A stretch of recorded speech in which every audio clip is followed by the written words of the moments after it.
Hey, Dr. Matt here, and I just thought I'd take a few minutes and talk a little bit about a challenge, a problem that we see a lot in our own community, where people have sought out counseling to address some real life issues and know that there's some powerful work and powerful benefit of that level of service. But we want to talk a little bit today about why sometimes it may not be working for you. And what might be some of the missing pieces, because that's really what the quantum emergence system is about. It's about unlocking and exposing these hidden areas that just are so hard to connect with. Just like in my chiropractic practice, when patients come in with all kinds of symptoms and issues and diseases that they've been diagnosed with, well, maybe that's not really the problem. Maybe there's something deeper as a cause. And until we get to that root cause, you're just treating symptoms. And unfortunately, that's what the type of feedback and what we've seen in this type of industry is where counseling addresses more of the surface symptoms, the issues with relationships or your job or your boss or whatever may be causing that emotional pain in your life. What would it be like to actually get to the root cause and eliminate it at the source, right? So that's what we're going to talk a little bit about. And in our community, that means we go behind the scenes. We look at the hidden aspects of consciousness. We know that your head understands that it may be the kids or the spouse or your boss or money or whatever else that appears to be causing the stress or the pain or that emotional unrest. But what if, just maybe, that's not the issue? What if there's actually something deeper behind the scenes that's the real cause of this emotional stress or pain or hardship that you're dealing with? And if so, what that thing is that we have found deals with the subconscious mind. So if we take a look at the aspects of the seen and the unseen, or maybe the known and the unknown, we separate these two into what your head sees, or we refer to that as your surface conscious mind. And that's the day-to-day stuff, the people, the places, the things, your time, your money, the job, the kids. But behind the scenes, in that hidden world, we have what's known as the subconscious mind. And the key thing you have to know about the subconscious mind is that it doesn't know or understand or comprehend the things of the real world or that surface realm. However, these two minds, your head and your heart, your surface conscious mind and your subconscious mind, they are inseparable, but they're completely distinguishable as to how they think and how they operate and how they function. And so if you really want real results, meaningful results, and permanent results with counseling, coaching, or any personal development work that you're doing, you got to bring these two minds together. You got to bring these two worlds together. So we want your head and your heart on the same page, working together towards a corrective or healing contribution, not just dealing with your symptoms. Not just helping you communicate better, or listen better, or understand better, or work together better, or right? These are all great strategies that most counselors are experts in dealing with. However, it's just one part of the picture. And based on neuroscience research, this is sort of where the tricky part comes in. Your subconscious mind is actually managing 95% of that.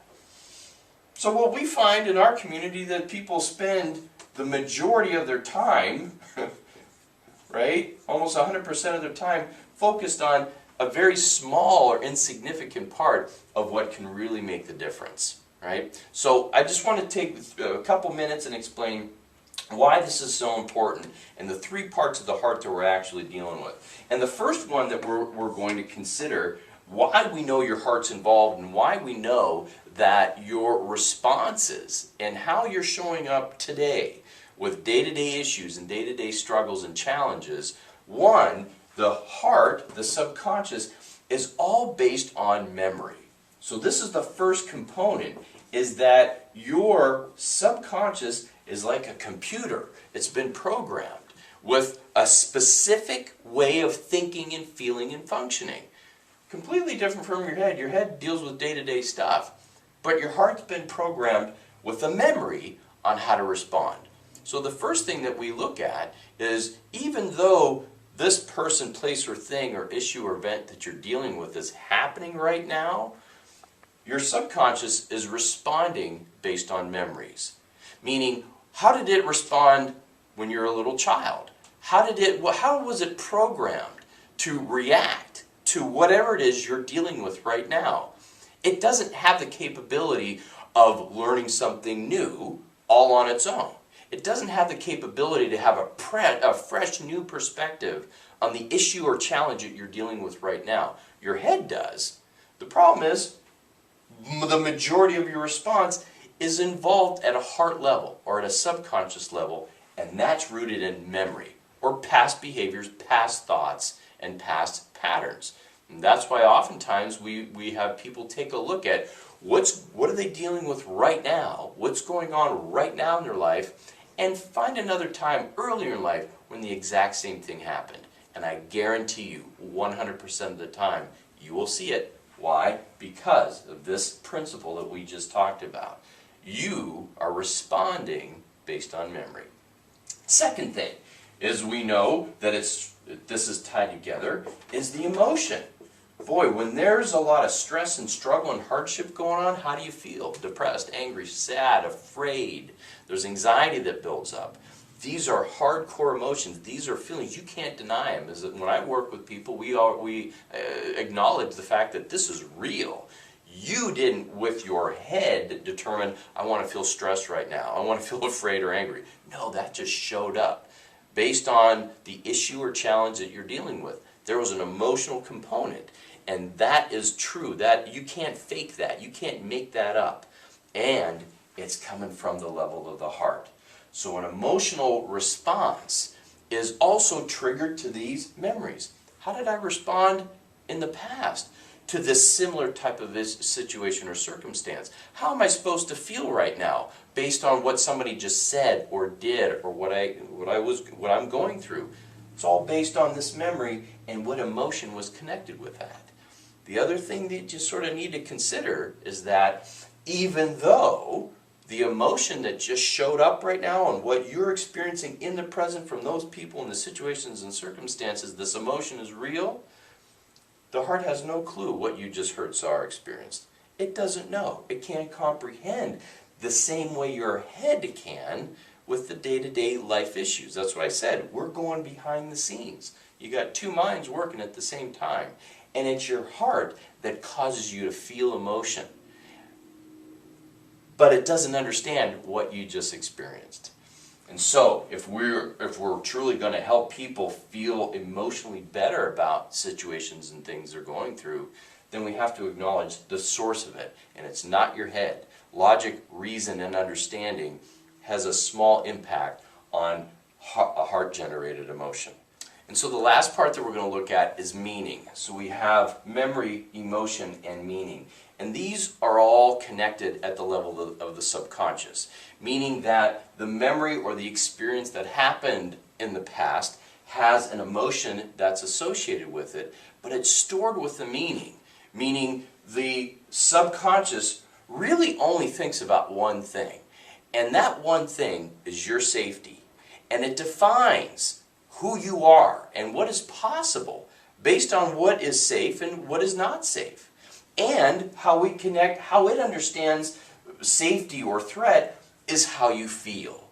And so these past traumas, right, these past emotional experiences that didn't feel good, well, because it felt bad, it must mean something bad. So these three aspects within the subconscious is constantly being replayed over and over again. The memory, the emotion, and the meaning.